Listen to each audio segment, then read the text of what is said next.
दोस्तों, ये कहानी है एक ऐसे शख्स की जिसका नाम टेशिंग शाय था, जिसे दुनिया साइम के नाम से भी जानती है। इस आदमी ने सन 1978 से लेकर 1986 के दरमियान ऐसे काम किए जिनको जानकर आपको इस आदमी पर बिल्कुल यकीन नहीं आएगा। मैं आपको इनके 5 कामों को एक एक करके बताने वाला हूँ। The cage piece. 29 सितंबर 1978 को साइम ने खुद को लकड़ी के एक पिंजरे में बंद कर दिया। इस पिंजरे में सिर्फ हाथ धोने के लिए एक वॉश बेसिन, एक डस्टबिन और एक छोटा सा बेड था। इसने अपने आसपास के लोगों से कहा कि वो इस पिंजरे में पूरे 1 साल तक रहेगा और इस 1 साल के बीच ना ही वो किसी से बात करेगा, न कुछ लिखेगा, न कुछ पढ़ेगा। उसका सिर्फ एक दोस्त इधर आएगा जो उसका फुजला वगैरह उठाएगा और उसे खाना वगैरह देकर चला जाएगा। लेकिन वो उस दोस्त से भी किसी तरह की कोई बात नहीं करेगा। साथ ही उसका दोस्त रोजाना उसकी एक तस्वीर बनाकर ले जाया करेगा ताकि वो अपने इस तजर्बे पर एक डॉक्यूमेंट्री फिल्म बना सके। उसने एक वकील को भी बोल दिया कि जब उसका दिल करे वो उसको देखने आ सकता है ताकि बाद में वो वकील उसके काम का गवाह बन जाए। ये काम शुरू करने से पहले उसने शहर के बहुत से बड़े बड़े लोगों को इस काम के बारे में बताया, जिससे शहर के बहुत सारे लोग उसको अपने काम से जानने लगे और महीने में 1 या 2 बार लोगों का हुजूम उसको देखने के लिए जमा हो जाता। इतना बड़ा तजर्बा करने के बाद भी उसको न्यूयॉर्क में इस हिसाब से शोहरत हासिल न हुई, लेकिन फिर भी उसने उम्मीद न छोड़ी। उसने सोचा कि अब की बार वो इससे भी खतरनाक परफॉर्मेंस लोगों के सामने पेश करेगा। Time clock piece. 11 अप्रैल 1980 से लेकर 11 अप्रैल 1981 के दिन, इस पूरे 1 साल के दरमियान साइम ने सबसे खतरनाक तजर्बा किया। इस बार भी उसने अपने आप को एक कमरे में बंद कर लिया, लेकिन अब की बार उसने अपने पास एक डब्बा रखा और इस डब्बे के बाहर एक घड़ी भी बनी हुई थी। ये डब्बा कोई आम डब्बा नहीं था, क्योंकि इसको हर घंटे, चाहे दिन हो या रात, खुद से लिखा हुआ एक कार्ड इसके अंदर दाखिल करना था और ये सारा काम उसे 1 साल तक करना था। सोच कर देखें, वो हर घंटे के बाद इसमें एक कार्ड डालता और साथ ही घड़ी के साथ खड़े होकर एक तस्वीर भी बनाता। ये तजर्बा शुरू करने से पहले उसने अपने सर के बाल कटवा लिए थे, यानी बिल्कुल गंजा हो गया था, यानी वो साथ साथ दुनिया को बालों की ग्रोथ भी दिखा सके। क्या आप खुद को एक कमरे में बंद करके हर घंटे बाद एक कार्ड लिखकर एक डब्बे में डाल सकते हैं? करना तो बहुत दूर की बात है, हम ऐसा सोच भी नहीं सकते। ये काम करके तो बंदा कभी सो ही नहीं पाएगा, क्योंकि लेटने के इतनी देर बाद तो आंख लगती है और दिमाग में ये परेशानी भी चलती रहती है कि कार्ड लिखकर भी डालना है। और यकीन मानिए वो अपने लिए कोई काम नहीं कर सकता था, क्योंकि एक कार्ड को डालने के बाद अगले कार्ड की टेंशन होती थी।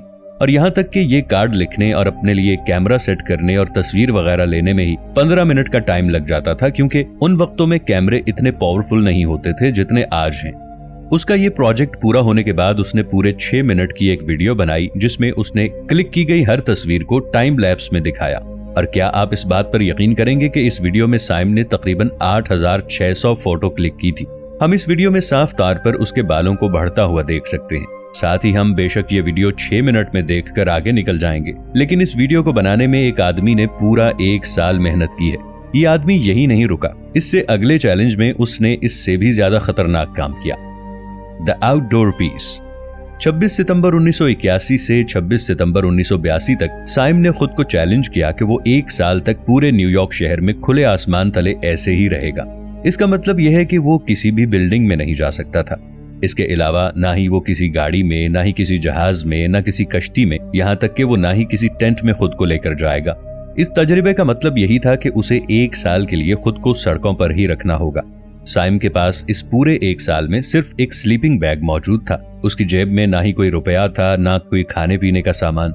लोग उसे इस तरह से सड़कों पर पड़ा देखकर उसे कुछ पैसे भीख में दे दिया करते थे, लेकिन वो उन पैसों को इस्तेमाल कैसे करे, क्योंकि सामान लेने के लिए उसे दुकानों के अंदर दाखिल होना पड़ेगा, जबकि वो ये काम नहीं कर सकता था। इसलिए वो सारा दिन किसी फेरी वाले का इंतजार करता और उसी से कुछ खाना वगैरह ले लेता। आपको बता दूं कि सन 1981 में जो सर्दी न्यूयॉर्क शहर में पड़ी थी, उसका रिकॉर्ड आज तक नहीं टूटा। अब आप सोच ही सकते हैं कि इस सर्दी में उस आदमी ने कैसे रातें गुजारी। इस प्रोजेक्ट को करते हुए उसका ऐसा हाल हो गया था कि उसकी कुछ फोटो तो मैं आपको यहाँ दिखा तक नहीं सकता। अगर हम इन फोटोज को देख लें तो हमें यही लगेगा कि साइम एक टाइम कैप्सूल बन चुका है। लेकिन ऐसा नहीं था कि वो पूरा साल किसी बिल्डिंग के अंदर गया ही नहीं, लेकिन वो अपनी मर्जी से नहीं बल्कि पुलिस उसे पकड़ कर ले गई, क्योंकि वहाँ के बेघर अफराद को पुलिस पकड़कर शेल्टर होम्स में ले जाती है। लेकिन वहाँ जाते ही उसने अपनी बात बता दी और साइम को वापस बाहर छोड़ दिया जाता। जब उससे इसके तजर्बे के बारे में पूछा गया तो उसने इस बारे में बात करने से इनकार कर दिया और उसने बस इतना कहा कि यह तजर्बा उसे सबसे ज्यादा नापसंद रहा। काश उसने इस पे एक छोटी सी डॉक्यूमेंट्री बनाई होती, लेकिन फिर भी ये एक बहुत कमाल का तजुर्बा दुनिया के सामने रखा गया। और अगला तो इससे भी ज्यादा खतरनाक है, the rope piece. The rope piece नाम की इस परफॉर्मेंस को साइम ने 4 जुलाई 1983 से लेकर 4 जुलाई 1984 तक किया। और ये एक ऐसी परफॉर्मेंस थी जिसके साथ डायरेक्ट एक और आदमी उसके साथ परफॉर्म कर रहा था, और इस दूसरे परफॉर्मर का नाम लिंडा मोंटानो था, और ये एक लड़की थी।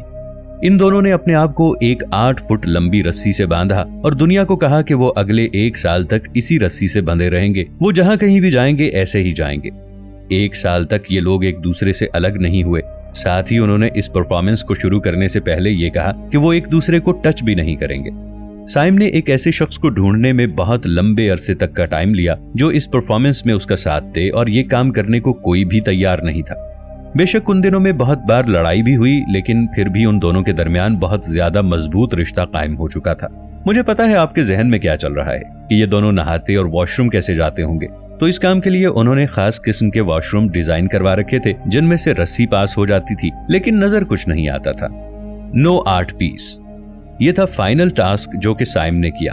बेशक वो अपने इस टास्क को सबसे आसान समझता था, लेकिन मेरे लिए ये चीज आसान नहीं है।